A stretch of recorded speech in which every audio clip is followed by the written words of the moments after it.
So I had a pretty normal day today. Woke up at 6, writing. I was spent time with the baby, had lunch, and then came here and I've been working. What I want to touch on today is the things that I do not do, which I would say they tell a lot about who a person is as well. It's not only what the person does, but what the person does not. And especially if it's things that the person did in the past and was able to stop, to change. So things that I do not do. I don't smoke weed, I don't smoke cigarettes, something that I did for a long time. It was a process to stop. I do not watch pornography. I stopped that. That was also a big battle and made me feel like shit for a long time. I stopped it 4 years ago. That was a commitment that I've made, and I used my wife as the anchor point to make sure that I did not do it. Like, I'm doing this, it's a gift that I give my wife and myself to just end this bullshit once and for all. I've also stopped masturbating, and that has been sort of a natural thing that kind of happened because I found that it wasn't really satisfying. It wasn't adding anything to myself and my life, so I decided, okay, I'm just gonna take this point and just leave it for having sex with my wife. That's it. So I haven't masturbated in 8 months or something like that. And it's something that I just don't think about. I just don't do it. It's just part of me now. And it wasn't always like that, especially with the pornography. That was like a hellhole. What else don't I do?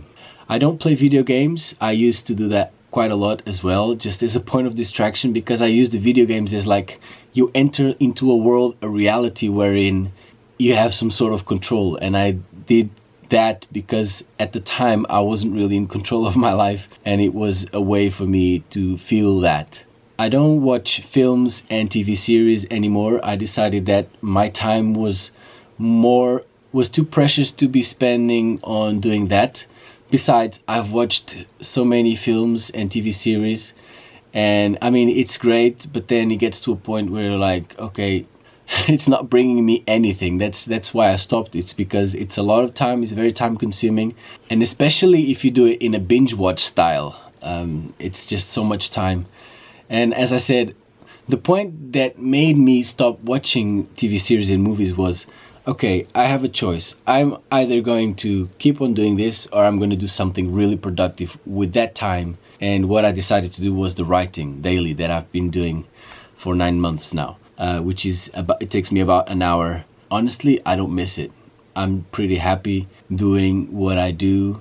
There's so much more value in doing something proactive, something that you are building on. In this case, the writing, I'm building on myself, who I am, looking inside, taking things out and seeing where I must make adjustments within myself, within my living, within my application. What else don't I do? I don't do any drugs at all. Besides the weed, I did quite a bit of MDMA, which is ecstasy, mushrooms, some research drugs, you know, those kind of drugs that you would be able to order online. I think it's harder now. Yeah, that was shit. And I tried smart drugs as well. And again, I went into the same spiral of being addicted to those things and the experience they would provide. I stopped that about 4 years ago as well. And I don't drink coffee, which I don't think coffee is a problem at all. But for me, I decided to stop drinking coffee because it's related with another point, which is I do not sleep more than 6 hours every day. It's probably an average of 5.5 hours. And I've done that consistently for the last 50 days or so, and a bit more irregular since February, so a bit more. But the reason to stop drinking the coffee is because the coffee adds that boost. So I wanted to remove that point of in a way craving that experience, like especially in the morning when you wake up. Not that I would feel a lot, but I mean, the first 2 days that I spent without drinking coffee, I was knackered. I had no idea that would happen. I was very sleepy. I actually took a couple of naps on those 2 days.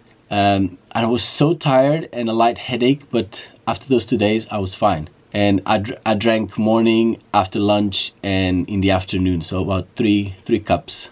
I've also reduced my sugar intake, so So it's very rare to eat like cakes. I do it probably on weekends, the ones that you buy outside.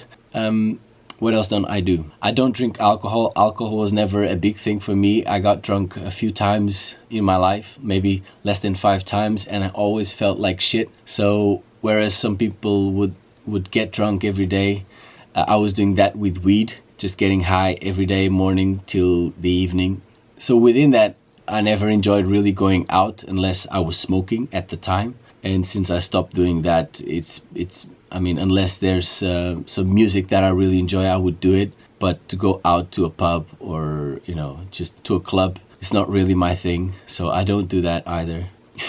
So you might think, all right, this guy doesn't do any of the fun stuff. But I tell you that I'm so much more happy with the life that I have now, especially because, I mean, the fact that I've gotten rid of those things for me really gives me such a peace of mind. Like I'm so content with myself because I've established all these things over the years. And the one that has been one of the hardest, without a doubt, has been sleep. Because, I mean, I could sleep 12, 14 hours just to not be awake, you know what I mean? And now I'm sleeping 5.5 hours, and I wake up and my phone is outside the room. So when the alarm rings, I have to get up and turn it off, and I'm already outside of the room, and I have my clothing there ready for me to get dressed, and my notebook. So I grab the clothing, the notebook, and I sit on the couch and start writing. Like, that's the first thing that I do every morning. So to establish this point, I'm really happy about it, because this thing is genetic. Like, my dad is the same. Like, he just sleeps, and I mean, he has a lifestyle that kind of allows him to do that. But for me, if I want to create the music that I create, and to, with a baby now, and like just to build my life, I cannot spend like 8 hours sleeping, because those 2 extra hours really make a big difference for me. Because I start the day like directing myself. I start the day with a point of decision, like, this is who I am and this is my direction. This is me moving. It's not the point of the alarm rings or the baby wakes up and I have to rush to get things ready, and like this sort of rush that you get into. I don't have that, and it's so much better. So this to say that I'm so much happier with my life because of these things, because of where I'm living now. Because, I mean, this studio, which I built, and I bought all the equipment, all my money, and Joanne as well, in a way. So yeah, I'm pretty happy as things are. Fortunately, I don't have a lot to complain. And I see that as a point of even greater responsibility, because I see the world is fucked. I mean, look at my songs, they're all about changing the world. So what I really want is for everybody to have a life as good as the one that I have now. And there's no reason why we cannot create that at all. I mean, the most basic point of ensuring that everybody has food, a house, education, health, all those basic needs met, it's so obvious that we can do that. And the only reason we're not doing it is because of our egos, because of our fear, because of the point of competition, of wanting to be better, just considering our own lives and not seeing everybody else as us, actually. I mean, you could be me and I could be you, and I could be starving now. There are millions of people fucked, and there's no reason for us to have this kind of reality.